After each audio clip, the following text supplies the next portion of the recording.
آج ہم کچھ ذرائع کا جائزہ لے رہے ہیں جو ذکر و گریہ و زاری کے موضوع پر ہیں۔ عام طور پر تو لوگ اسے صرف آپ کہہ لیں یاد کرنا یا آنسو بہانا سمجھتے ہیں، لیکن ان ذرائع میں بات کچھ زیادہ گہری نظر آتی ہے۔ جی بالکل، یہ صرف آنسو بہانے کا عمل نہیں ہے۔ ان ذرائع کے مطابق یہ تو اللہ کے سامنے اپنی کمزوری، اپنی عاجزی کا، پشیمانی کا اظہار ہے۔ توبہ کا ایک عملی طریقہ ہے۔ یہ صرف غم نہیں ہے بلکہ خود کو پہچاننے اور اللہ سے تعلق مضبوط کرنے کا ایک راستہ ہے۔ تو آئیے پھر ان ذرائع کی روشنی میں دیکھتے ہیں کہ یہ عمل یعنی گریہ و زاری یہ انسان کی روحانی حالت پر کیسے اثر کرتا ہے، اس کی اصل اہمیت کیا ہے۔ ایک نقطہ جو فوراً سامنے آتا ہے وہ دل کی سختی کا ہے، قساوت قلبی جسے کہتے ہیں۔ ہاں، یہ بہت اہم پہلو ہے۔ ذرائع میں یہ بات آتی ہے کہ قساوت قلبی یعنی دل کا سخت ہو جانا یہ ایک روحانی بیماری ہے۔ تو گریہ و زاری اس سختی کو توڑتی ہے، دل میں نرمی پیدا کرتی ہے۔ اچھا، اور اگر کوشش کے باوجود رونا نہ آئے تو ذرائع کہتے ہیں کہ یہ اس بات کی علامت ہو سکتی ہے کہ دل پر غفلت کے پردے ہیں۔ اور یہ بھی دلچسپ ہے کہ ذرائع کہتے ہیں کہ دینی علم یا عبادت کے دوران اگر دل میں نرمی نہ آئے، اللہ کا خوف محسوس نہ ہو، تو یہ بدقسمتی نہیں جی، بلکہ یہ اپنی ہی اعمال کا نتیجہ ہے۔ گویا ایک طرح سے خود احتسابی کی دعوت ہے کہ بھئی کہاں غلطی ہو رہی ہے۔ بالکل۔ اصل میں ذرائع اسی طرف اشارہ کرتے ہیں کہ انسان جب دنیاوی خواہشات یعنی اپنی نفسانی خواہشات کے پیچھے چلتا ہے نا، تو دل و دماغ پر غفلت چھا جاتی ہے۔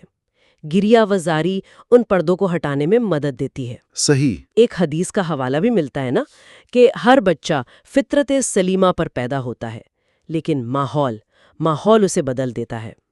تو یہ عمل گویا اس فطری پاکیزگی کی طرف واپسی کا سفر ہے۔ تو کیا یہ ایک طرح کی روحانی صفائی ہے؟ جیسے کوئی زنگ لگی چیز صاف ہو جاتی ہے، ویسے ہی یہ دل و دماغ کو صاف کرتا ہے؟ ہاں، آپ اسے یوں سمجھ سکتی ہیں، اور یہ صرف انفرادی سطح پر نہیں ہے۔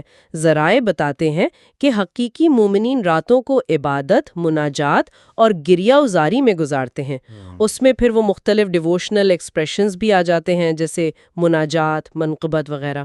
یہ عمل ان کے دلوں کو روشن کرتا ہے، اللہ سے محبت کو گہرا کرتا ہے، یہ روحانی نشومما کا ذریعہ بنتا ہے۔ اچھا، اور قرآن کریم میں بھی تو ایسے لوگوں کا ذکر ہے جو اللہ کی آیات سن کر رو پڑتے ہیں۔ جی ہاں، یہ کیفیت جہاں الفاظ ساتھ چھوڑ دیں اور صرف آنسو ہوں، یہ بندگی کی ایک عجیب حالت لگتی ہے۔ ذرائع کہتے ہیں کہ یہ بے بسی یہ اصل میں بندے اور خالق کے تعلق کو مضبوط کرتی ہے۔ یقیناً اس کی حکمت دیکھیں، ایک مثال سے واضح ہوتی ہے جو ذرائع میں ملتی ہے۔ جیسے ایک چھوٹا بچہ ہے، بول نہیں سکتا، لیکن اس کا رونا اس کا رونا ہی اس کی ہر ضرورت کا اظہار ہوتا ہے، جسے ماں فوراً سمجھ لیتی ہے۔ اسی طرح بندے کا اپنے رب کے حضور رونا، چاہے الفاظ نہ بھی ہوں، وہ ایک پکار ہے، ایک ایسی پکار جسے اللہ سنتا بھی ہے اور سمجھتا بھی ہے۔ یہ اللہ کی رحمت اور برکتوں کو متوجہ کرنے کا، ان کے نزول کا سبب بنتا ہے۔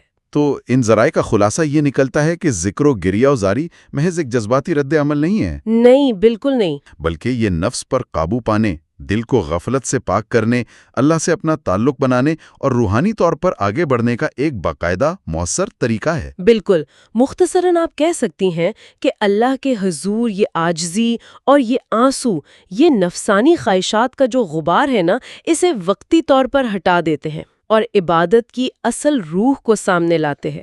اور جب بار بار اس عمل سے گزرتے ہیں تو روحانی بصیرت ملتی ہے، فائدہ ہوتا ہے۔ تو آج ہم نے ان ذرائع کی روشنی میں دیکھا کہ ذکر و گریہ و زاری واقعی آنسو بہانے سے کہیں بڑھ کر ہے۔ یہ عاجزی، توبہ اور اللہ سے قربت کی ایک گہری روحانی مشق ہے۔ جی، یہ دل کی سختی کا علاج ہے، نفس کی اصلاح کا ذریعہ ہے، اور اللہ کی رحمت کو آپ کہہ لیں کھینچ لاتا ہے۔ یہ صرف ماضی پر ندامت نہیں بلکہ مستقبل کی روحانی تعمیر کی بنیاد بھی فراہم کرتا ہے۔ واقعی یہ علم اور عمل کے امتزاج کی ایک خوبصورت شکل ہے۔ بالکل۔ چلتے چلتے سننے والوں کے لیے ایک نقطہ چھوڑ جاتے ہیں غور کرنے کے لیے۔ آج کی اس تیز رفتار مادی دنیا میں جہاں دلوں کے سخت ہو جانے کے مواقع شاید پہلے سے زیادہ ہیں، صحیح کہا۔ تو اس طرح کی قلبی نرمی اور خالق سے گہرے تعلق کو کیسے قائم رکھا جا سکتا ہے اور اس کی پرورش کیسے کی جا سکتی ہے؟